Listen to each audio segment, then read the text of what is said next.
Train ride that hopes to thrill you a little and chill you a little. Patience as we pull into Death Station.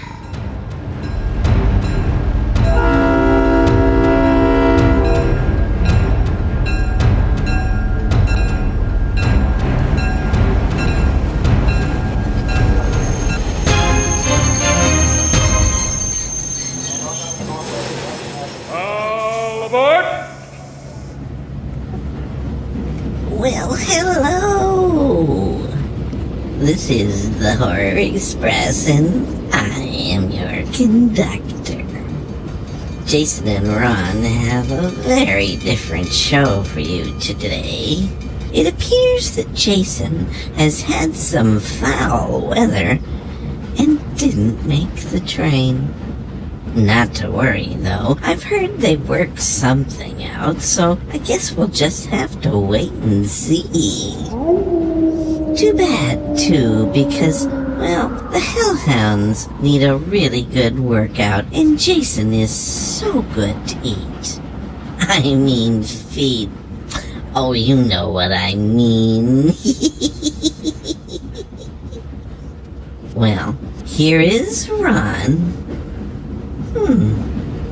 Maybe they'll eat him.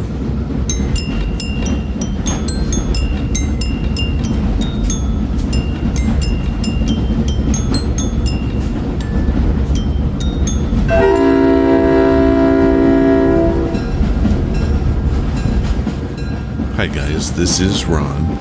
And as you've no doubt heard, Jason and his wife Fran had a bit of a storm down there in Florida and couldn't make it to the show.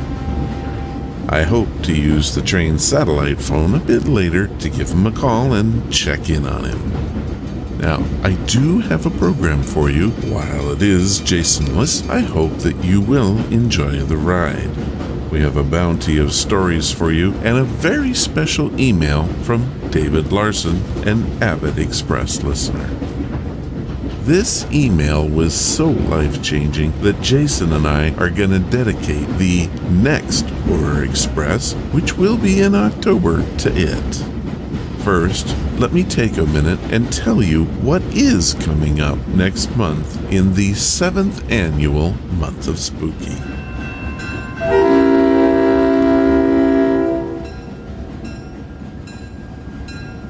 Now, I started podcasting in 2011, and since day one, I have dedicated the entire month of spooky to scary stuff. There is no doubt that the numbers for the month of October go through the roof, and people, well, they do seem to like it.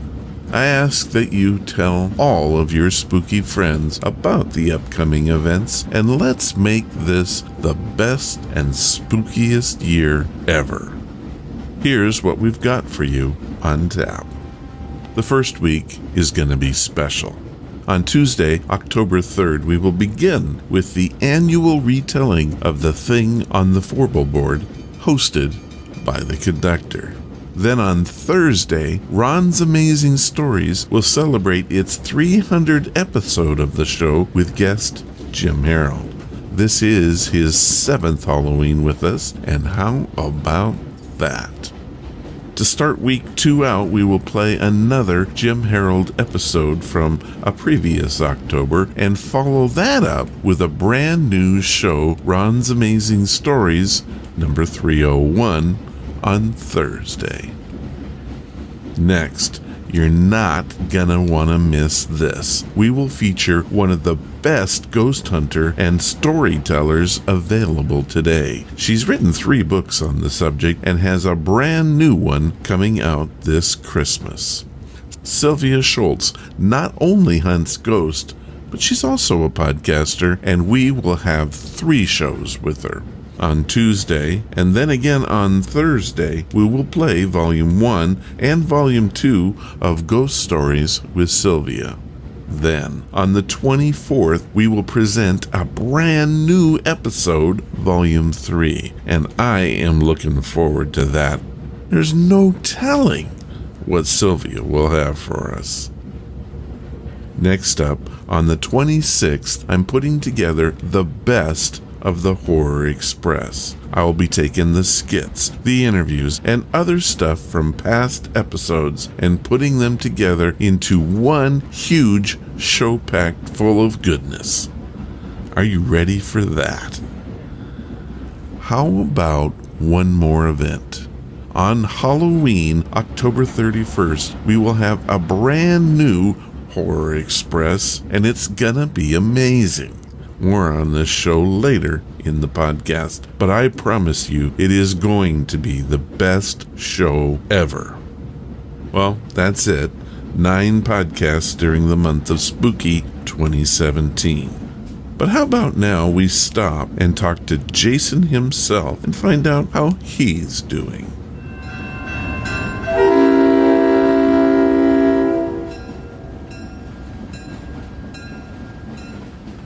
Oh, conductor. Yes? How can I serve you? Yeah. I was told that you have a satellite phone here on the train. I need to call Jason. Why would you want to call that mindless son of a lost zombie? Zombie, huh? I hope Jason doesn't hear that. I want to find out how he's doing after the great storm of Irma 2017. Oh, very well. Here it is. But keep the time down. The roaming fees on this thing are more deadly than a vampire at a blood convention. Thanks, I guess.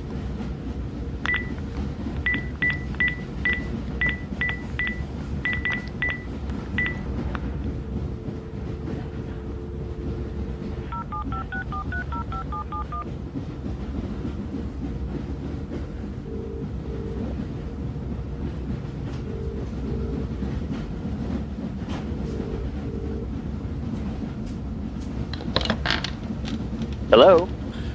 Jason? Yes? Hey, this is me. I'm aboard the train without you. What are you doing on there? I'm trying to do a podcast, and the conductor keeps walking over and saying, "Oh my goodness, do you want help?"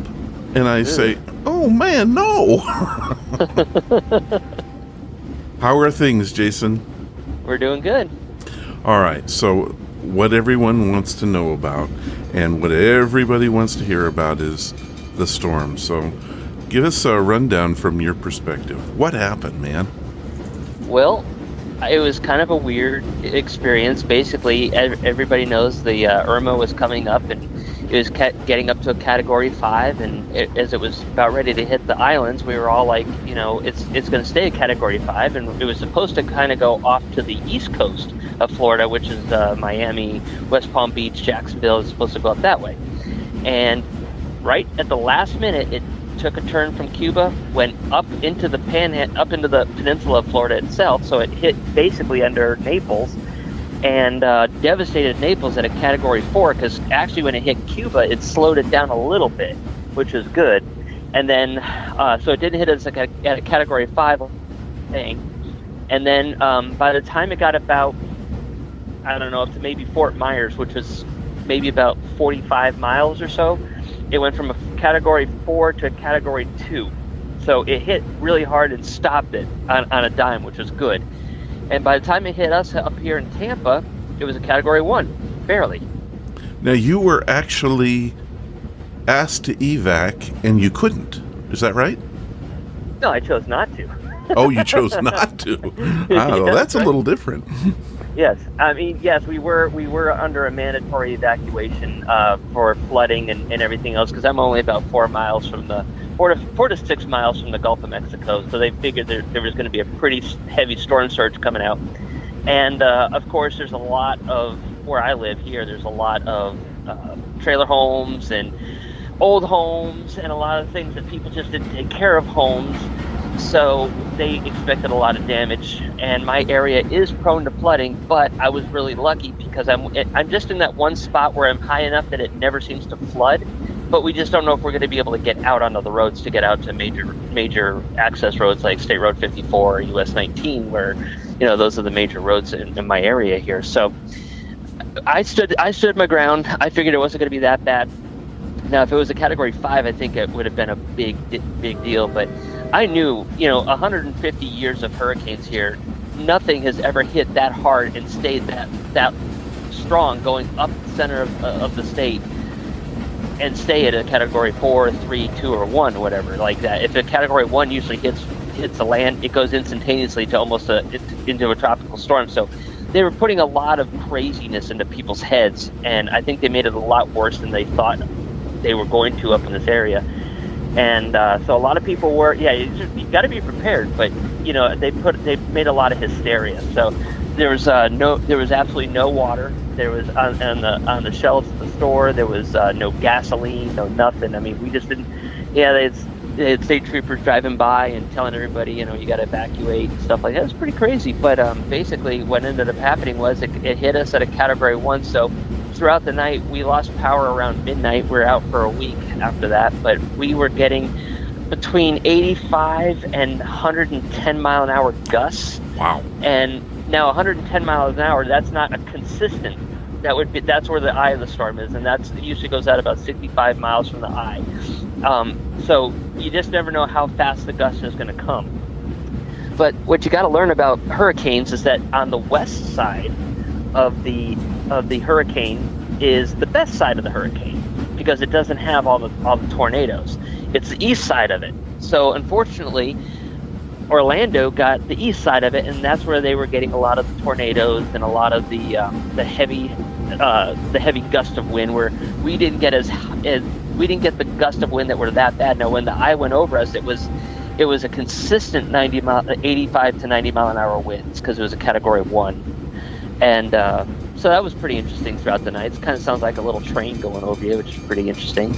And when it got done and over with, we didn't get any flooding over here. I mean, the river did flood that I lived by, and I had the closest thing I had to some severe damage was about a 12-foot branch that was about maybe 5 to 6 inches wide, fell and missed my house by about 3 feet.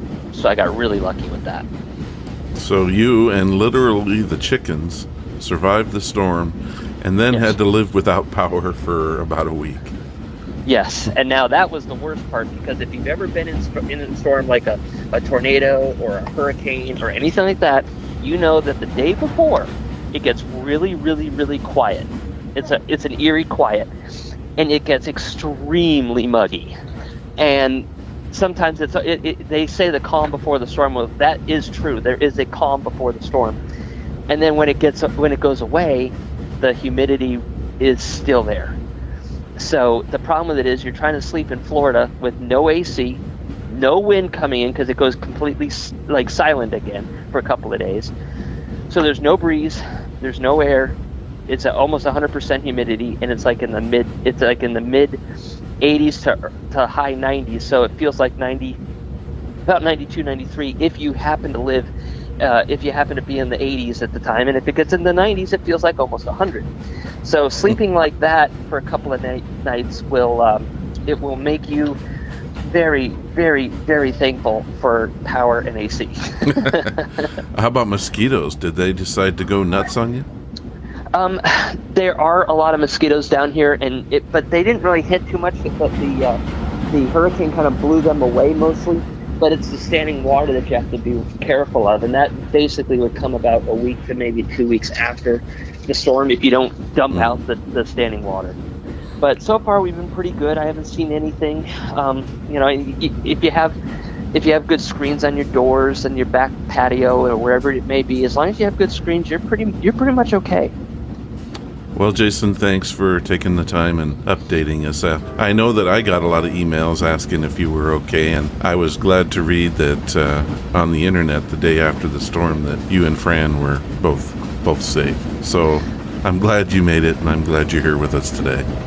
Oh, me too. I don't want to be like the conductor and walking around half dead, you know? Well, he's missing you. He actually asked about you and said, did he die? And I said no, and he goes, oh. Darn it.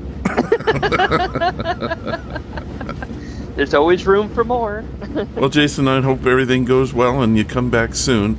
And I know that you're going to come back with some exciting stuff that you're preparing for us. I can't say what it is, but I know the listeners are going to be absolutely floored with what you have. Oh yeah, and phase 1 of this starts tomorrow afternoon, so I'm really excited about that. Can we say that voodoo is involved? Do you think we can say Yes. that much? Well, you already said it, so yes, voodoo is involved. All right, well, take care, buddy, and I'm looking forward to getting you back in the studio with me. I miss you. All right, miss you guys too. Well, it was good to talk to Jason for sure. I'll have more about that voodoo slip later in the show.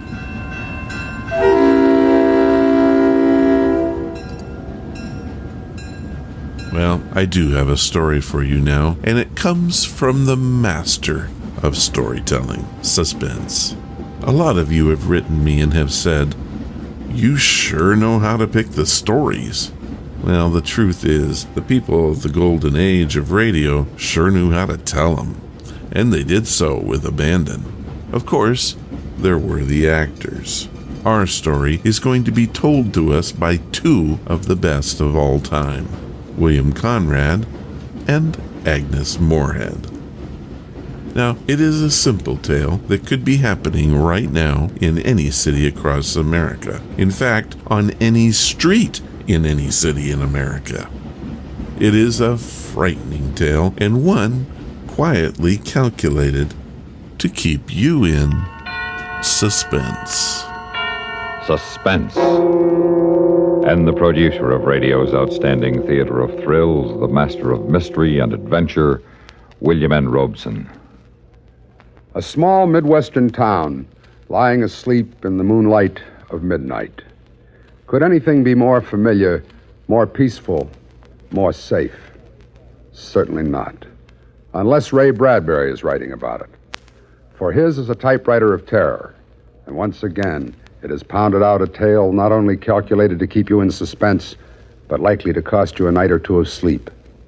Listen then as Miss Agnes Moorehead stars in The Whole Town's Sleeping, which begins in just a moment.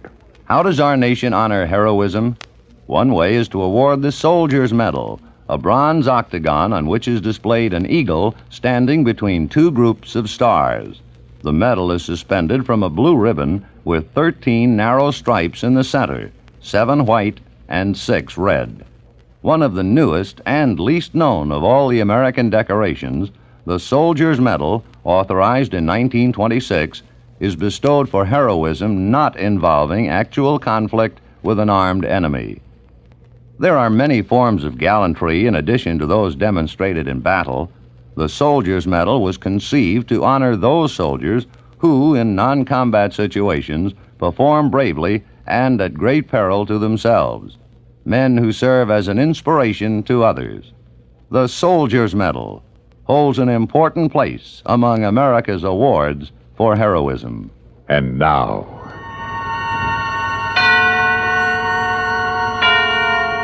The Whole Town Sleeping, starring Agnes Moorehead. A tale well calculated to keep you in suspense.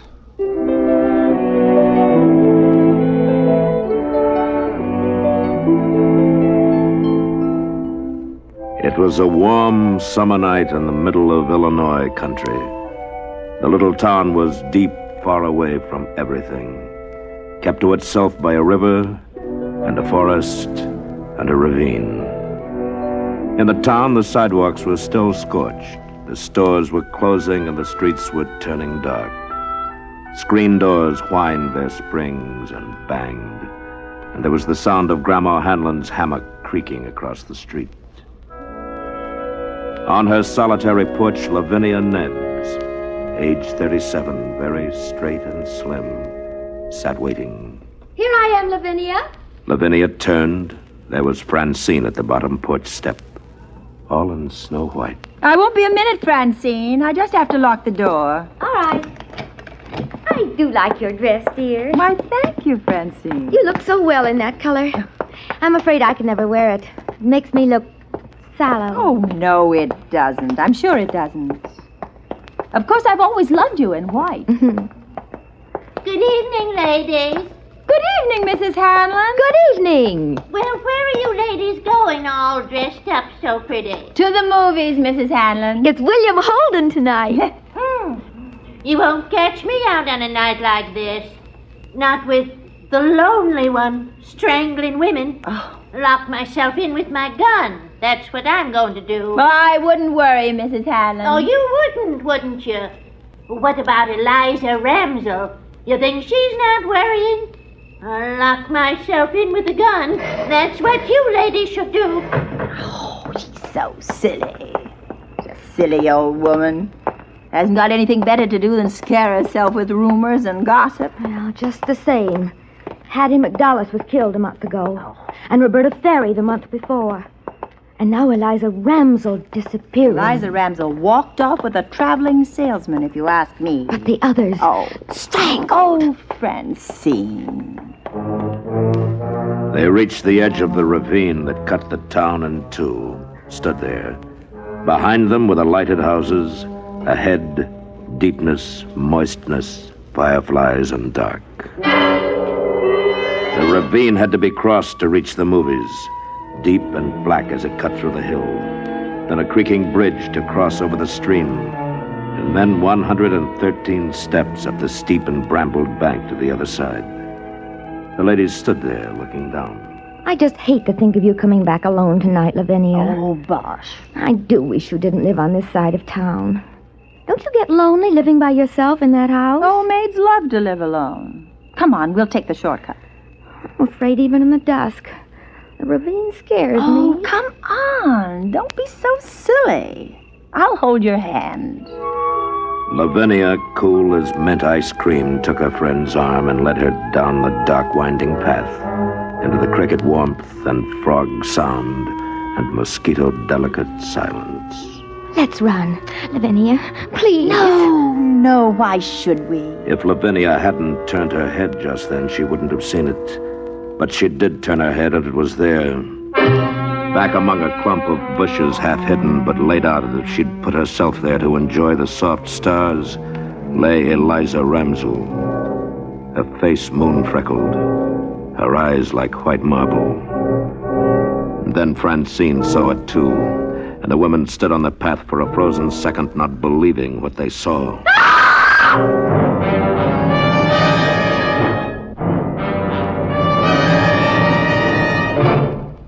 In a moment, we continue with the second act of Suspense. Another visit with Joe and Daphne Forsythe. Joe, Yeah, Daphne. you think I should go on a diet? No. But I'm adding weight. Only in the right places. Flatterer. Seriously, if I put on any more pounds, I'll be out of style. What style? The current one. It calls for that slim, chic look. The beanpole look, you mean. Boy, I don't get it. Here we are, citizens of the healthiest country on earth, with hundreds of different kinds of good food. And what are Americans doing? They're starving themselves. Well, it's fashionable. I don't want you to lose interest in my figure. Don't worry, I won't. Say, speaking of that, look at this. Here's a figure with real interest. Oh? $45 billion. It says here in the paper that the investment in United States savings bonds has reached more than $45 billion. What do you think of that figure? That's a lot of money. And just think, every $3 invested in bonds pays back $4. That's real interest for you. I know. And every savings bond is guaranteed by the government. Right. Oh, Joe, I wish you cared about my figure the way you do about those bonds you buy every payday. Honey, I've got great interest in both. Well, you just see that you stay that way. And now, starring Agnes Moorehead, Act 2 of The Whole Town Sleeping.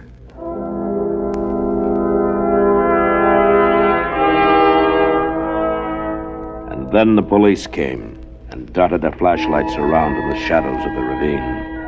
and Lavinia held on tightly to the shuddering Francine. And the night grew toward 8:30. You didn't move her, ladies? No, of course not. Oh, no, we didn't touch her. How could we? And you didn't hear anything unusual? No, nothing. It's the lonely one, isn't it?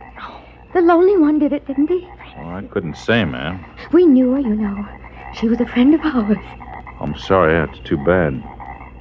I'll have one of my men walk you across the ravine. Oh, that won't be necessary. Thank you very much. We'll be all right. Lavinia? Come along, dear. I've never seen a dead person before.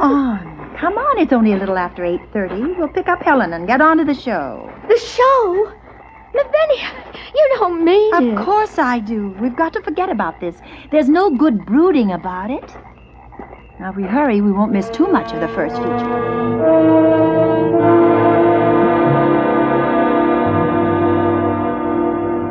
Well, I thought you'd never come. You're an hour late. Well, Helen, you see... Someone found Eliza Ramsell dead in the ravine. Oh, no. Who found her? Well, we don't know. How awful. Oh, I don't think we'd better go to the show tonight. Oh, of course we will. The last showing today, and I wouldn't miss William Holden for the world. Besides, the lonely one can't kill 3 ladies all at once, and anyway, it's too soon. The murders come a month separated. Come along, Helen. Well, all right. I'll get a sweater. Wait for me. Why didn't you tell her about us finding Eliza? Well, why upset her? Time enough tomorrow. Tonight we're going to the show, so let's not talk about it anymore. Enough's enough. The ladies walked downtown and stopped at the drugstore, which was a few doors from the theater. Lavinia bought a quarter's worth of green mint chews, and the druggist dropped the mints into a sack with a silver shovel. You looked mighty cool this noon, Miss Lavinia, when you was in. So cool and nice, somebody asked after you. Oh? Man sitting at the counter. He watched you walk out, and he says to me, "Hey, who's that?" Just like that, he says it. "Why, that's Lavinia Nebbs, prettiest maiden lady in town," I says. "Beautiful, so beautiful," he says. Where she live? You didn't give him her address. Well, now, I didn't give him the exact address. I said over on Park Street, near the ravine. Hope you didn't mind. Well, that settles it. We're going straight home. That man asking for you, Lavinia. You're next. You want to be dead in that ravine? Oh, nonsense. I'm not going to miss the movie. You two can do what you want. I'm going.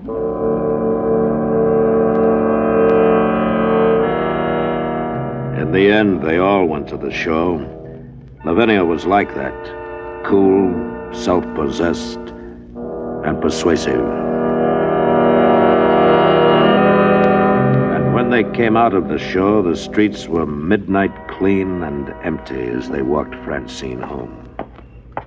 Lavinia, Helen, stay here with me tonight. It's late. Mrs. Murdoch has an extra room. No, thanks. I don't sleep well away from my own bed. Please, Lavinia, please.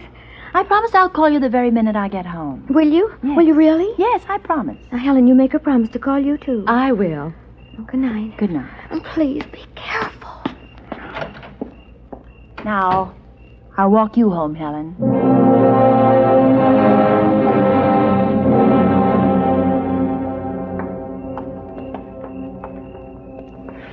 Well, I don't suppose it's any use asking you to stay with me, Lavinia. There's no reason for me to. You've certainly acted strangely all evening. I'm just not afraid, that's all. And anyway, the lonely one wouldn't be around. Not now, with the police discovering Eliza's body and all. Oh, I feel so guilty. I'll be drinking a cup of coffee just about the time you get to the ravine. Oh, that awful bridge in the dark. Oh, you will call us the minute you get home, won't you? I won't sleep a wink if you don't. I promise you I'll call. Now, good night. Good night. Lavinia Nebbs walked down the midnight street, down the late summer silence. She saw the houses with their dark windows, and far away she heard a dog barking. She thought to herself, In 5 minutes, I'll be safe home. In 5 minutes, I'll be phoning Francine and Helen. They're so silly. Like old hens. Old, I'm older than either of them. she heard the voice singing away among the trees, and she walked a little faster. And then coming down the street toward her in the dimming moonlight was a man. Well, look who's here. What a time of night for you to be out, Miss Nebbs. Officer Kennedy. Oh, I'm so glad it's you. Anything wrong, Miss Nebbs? No, nothing at all. I'm just glad it's you. You know you shouldn't be out so late. Yes, I know. I've been to the movies. The Late Show. Well, I'd better see you across the ravine. No. Thank you. I can make it fine. Moon's going to be behind the trees. It'll be pretty dark. Well, I'm not afraid of the dark, Mr. Kennedy. Are you sure you'll be all right? Yes, quite sure. Thank you. Well, I'll tell you what. I'll wait here till you're across. If you need help, just give a yell and I'll come a-running. Oh, thank you. Good night. Good night, Miss Nebbs. As Lavinia walked on, she thought, I won't walk in the ravine with any man. How do I know who the lonely one is? He could be anyone. Then the ravine. She stood at the top of the 113 steps that led down the steep brambled bank and across the creaking bridge. Then 100 yards and up through the black shadows to Park Street and home. 3 minutes from now, I'll be putting my key in the house door. Nothing can happen. Nothing. And she started down the dark black steps into the deep ravine night, counting as she went. 1, 2, 3, 4, 5, 6, 7. In a moment, we continue with the third act of Suspense. We have together ample capacity and freedom to defend freedom. This is NATO, the North Atlantic Treaty Organization. As in many other complex activities, in NATO, too, it's the little things that count. For instance, spare parts for the armed forces equipment of NATO countries. This complex problem is handled by the NATO Supply Center at Châteauroux, France, which assists NATO countries in providing a common system for supply of spare parts. The United States of America is a part of NATO. You should be aware of and alert to the programs and objectives of the North Atlantic Treaty Organization. And now, starring Agnes Moorehead, Act 3 of The Whole Town Sleeping.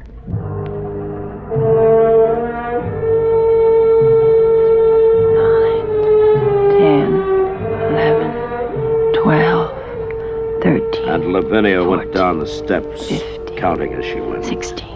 The ravine was deep, 18. and the world was gone. 19, The safe world of people in 21. bed.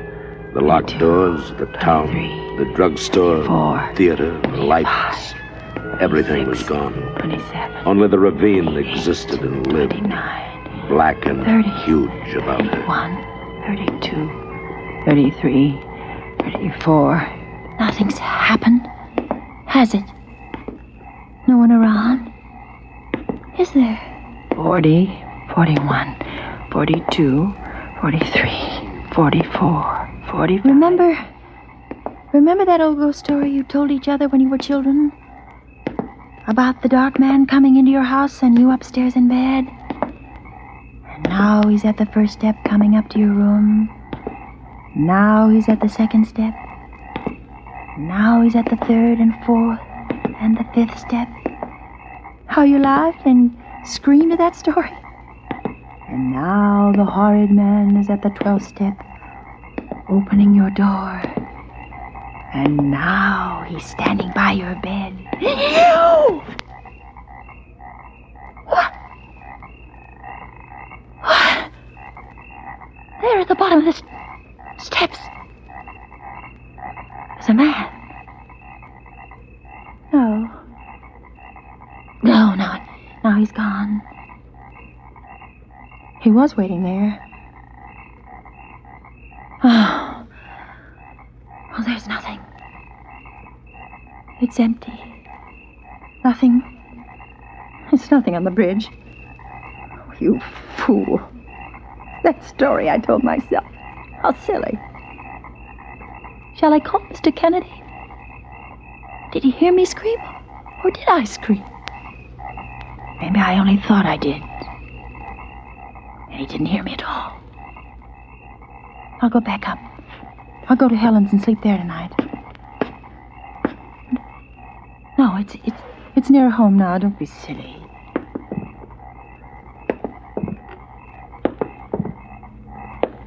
Wait. Someone's following me. Someone's on the steps behind me. I don't dare turn around. Every time I take a step, he takes one.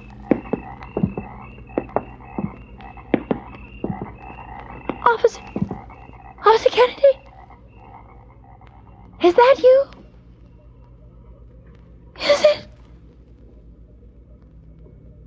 The crickets were suddenly still.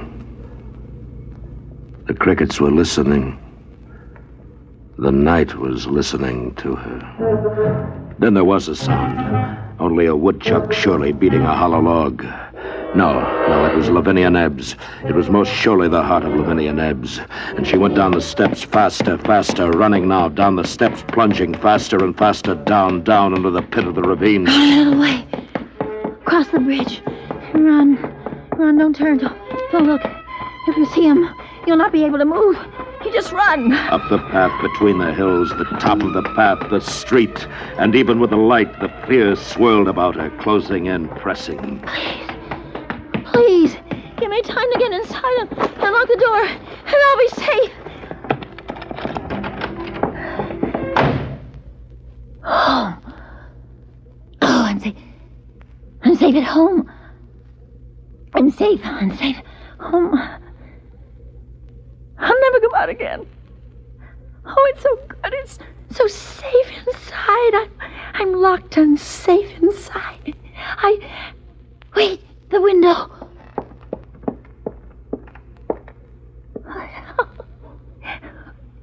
Wait, there's no one there at all. There's nobody. There was no one following me at all. Nobody running after me. How silly. If a man had been following me, he'd have caught me. I can't run as fast as a man. I wasn't running from anything except me. The ravine was safer than safe.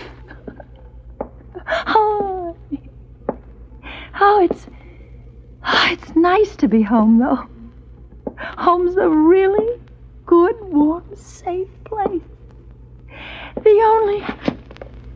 She had just put her hand out to the light switch when she heard it behind her in the blackness. Just a movement.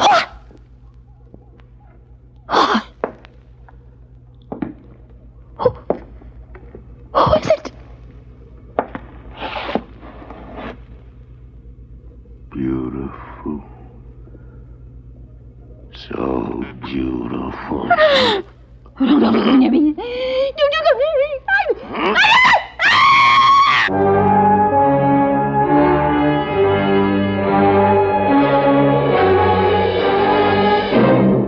Suspense, in which Agnes Moorehead starred in William N. Robeson's production of The Whole Town Sleeping, written by Ray Bradbury and adapted for Suspense by Anthony Ellis. In just a moment, the names of the supporting players and a word about next week's story of Suspense. How are your brakes? Not the ones on your car. We're sure you keep those in tip-top working order. But how about your own brakes? Are they in working shape? When you're behind the wheel of your car and you feel that impulse to challenge the legal speed limit, can you stop that impulse on a dime? When a less courteous driver does something downright stupid that may inconvenience you, are you likely to do something twice as foolish, just to show him he can't push you around? Or can you say halt to your anger before it leads to an accident? Students of human behavior have discovered that most of the accidents on our highways are the result of emotional immaturity. An adult can control his feelings and concentrate on his goal. Don't let childish attitudes keep you from reaching your destination.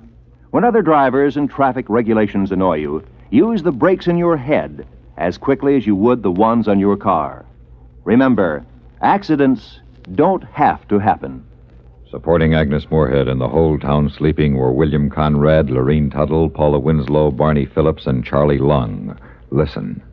Listen again next week when we return with another tale well calculated to keep you in suspense.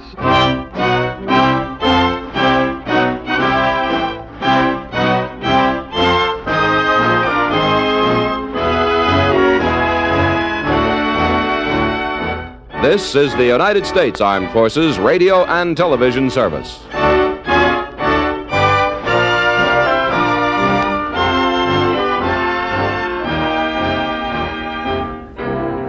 That story was called The Whole Town Was Sleeping and first aired on August 31st, 1958.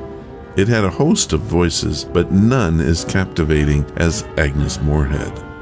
When it came to voice acting, there wasn't anyone better to tell a story than Ms. Moorehead. She truly was a special talent.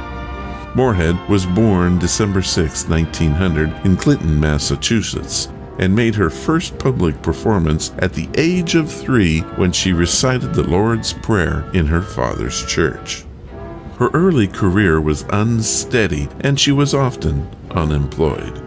She later recalled going 4 days without food and said that it had taught her the value of $1. She found work in radio and was soon in demand, often working on several programs in a single day. She believed that it offered her excellent training and allowed her to develop her voice to create a variety of characterizations. Moorehead met actress Helen Hayes, who encouraged her to enter films. But her first attempts were met with failure. When she was rejected as being not the right type, Moorehead returned to radio. It's too bad, too, because we as a whole don't remember her for her amazing work on radio. Most people remember this wonderful character actor as Amanda on the television series Bewitched.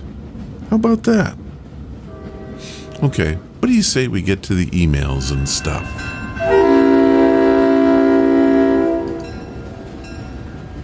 I do want to say that I'm going to save the bulk of the emails for the next Horror Express when Jason is here. However, we can't leave the Horror Express without something cool, so I found this story in HuffPost.com. It was in their Weird News section. It was written by Hillary Henson and is titled Dog Hoards Money So She Can Pay for Treats Herself.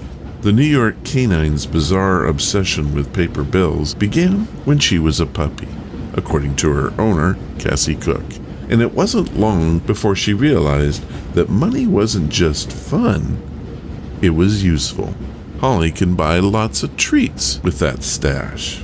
She was a thief just like any puppy, Cook told me. She used to steal stuff out of our bags, including money, and instead of chasing her around the house, we would kind of bribe her with treats. So when she had money in her mouth, we didn't want her to eat it, so we would say, "Here, Dolly, take the treat and give me the money." Somehow, it clicked in her head, if I have money, I'll get treats. Cook works at a restaurant. When Holly hears us counting the money, within seconds, she's sitting with her head right on your lap, nudging your hand until you give her $1. Holly has a couple of piggy banks at home. There are 2 containers that function as piggy banks for her. All the money that is around the house is money she uses to pay for treats. And when she pays, she puts it in the bank until she runs out of money around the house. Then we go restock her up. Sometimes when Holly wants a treat, her humans will ask her for $1 and she'll go find one. Other times, Holly's a bit more proactive. When we're at the dinner table, she will quietly walk up to one of us and then gently place $1 on our laps and look at us with that puppy face. Now, how can you say no to this? Aside from being a crazy money lady, Holly is the sweetest, smartest dog I've ever met. Cook says she realizes money is known to be pretty dirty, but Holly's obsession has been going on for more than 4 years, and she's never had any health issues. She noted that Holly really doesn't have it in her mouth all that much. Plus, she added, there's nothing we can do about a dog who is passionate about money. There's no stopping that now. Now, I know that story isn't particularly scary, but I found it quite amazing.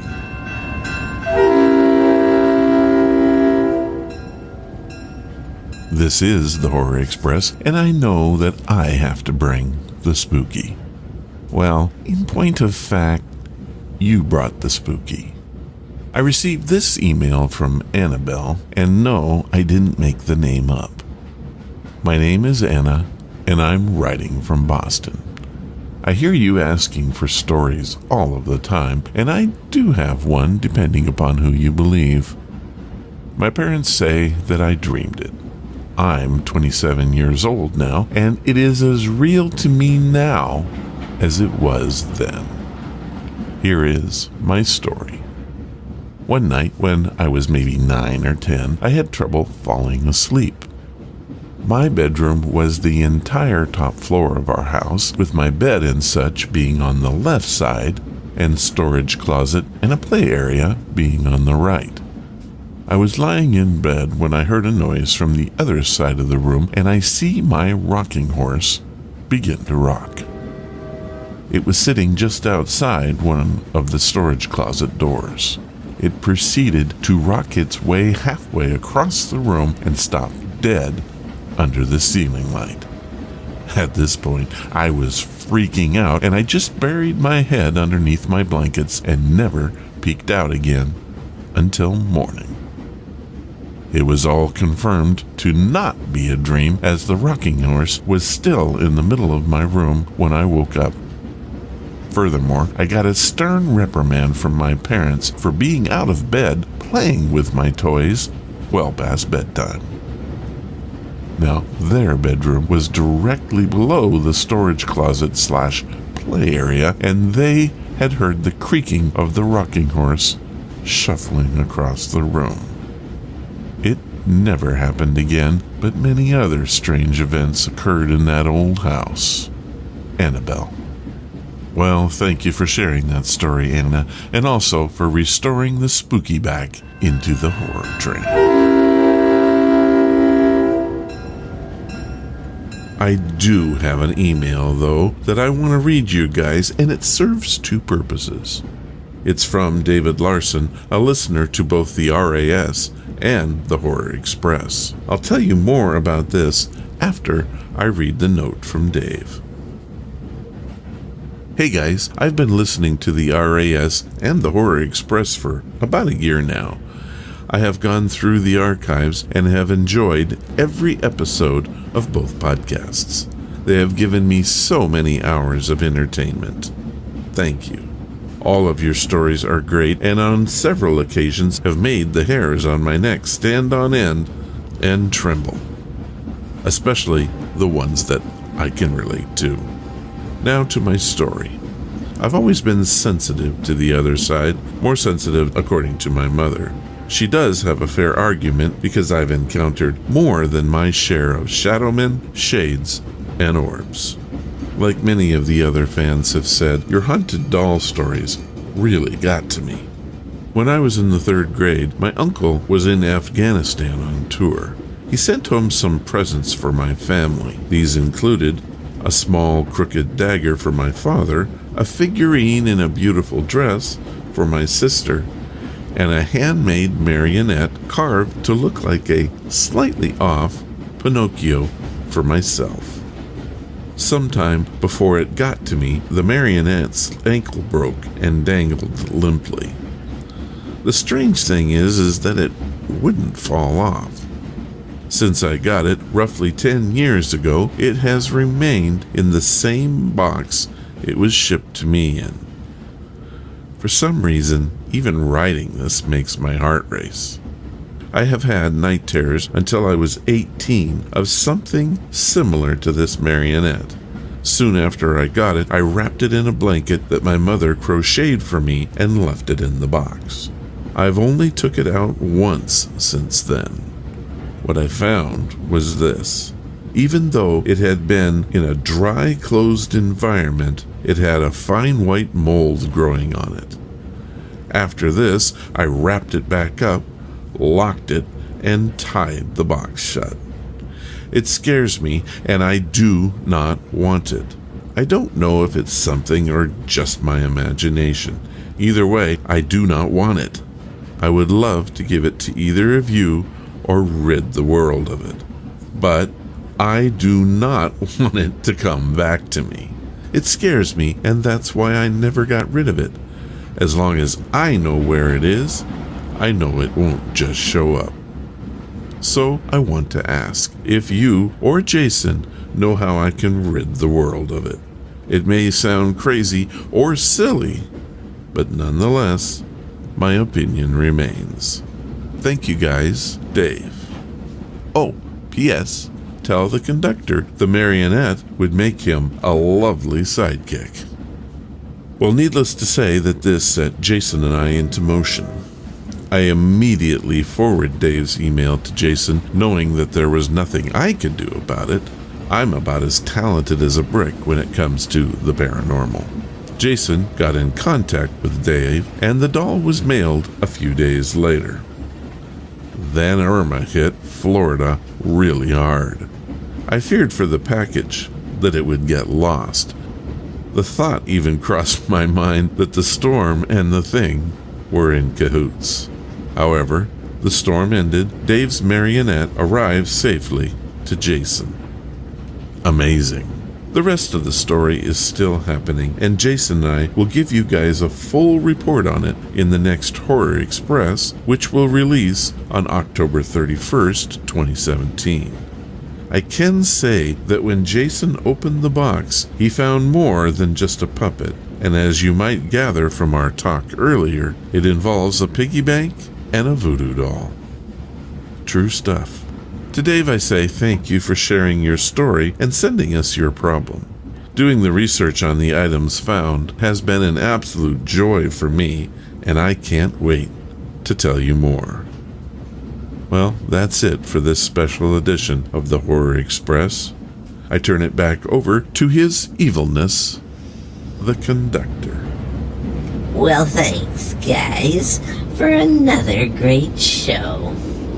I guess I really can't say thanks, guys, with Jason gone and all. I don't know how to say this, but somehow, deep inside, I'm not entirely unpleased that Jason survived the hurricane. Now, don't go thinking that I'm getting soft in any way. It's only because I love to torment the human, and that's all there is to it. That's it for the Horror Express this time. If you have questions or comments for Jason, Ron, or myself, please go to the website, thehorrorexpress.com. and use the comments section or email us at ronsamazingstories@gmail.com. Tweeters should tweet us at RAS Podcast. Oh yes. And now the bad news. There's no way off this train. You're going to have to jump.